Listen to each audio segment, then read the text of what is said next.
Hello दोस्तों, नमस्कार। स्वागत करते हैं आपका अपने चैनल डीएनएस भारत न्यूज़ में। दोस्तों, आज हम लेके आए हैं भोजपुरी की ताज़ा तरीन खबरों की जानकारी। जी हाँ दोस्तों, बात करते हैं भोजपुरी फिल्मी के सलमान खान यानी पवन सिंह की। जी हाँ दोस्तों, फिल्मों के साथ साथ एल्बम का लोगों को बेसब्री से रहता है और इंतज़ार।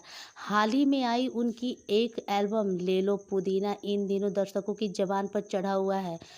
जी हाँ, ख़ास बात यह है कि इस गाने को 23 करोड़ से ज़्यादा बार देखा जा चुका है। इस गाने में पवन सिंह सब्जी वाले बने नज़र आ रहे हैं।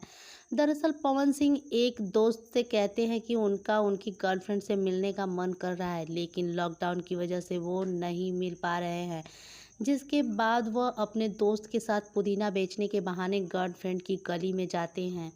यह गाना पवन सिंह और अनुपमा यादव ने गाया है। वहीं इसके लिरिक्स कुंदन पांडे और अर्जुन अकेला ने लिखे हैं। साथ ही गाने का म्यूजिक प्रियांशु सिंह ने दिया है। गाना 5 जून 2021 को रिलीज हुआ और देखते ही देखते 4 महीने में इस गाने को यूट्यूब पर अब तक 230 मिलियन यानी 23 करोड़ से ज़्यादा बार देखा जा चुका है। वेब म्यूजिक के यूट्यूब चैनल पर रिलीज हुए इस गाने में धमाल मचाया।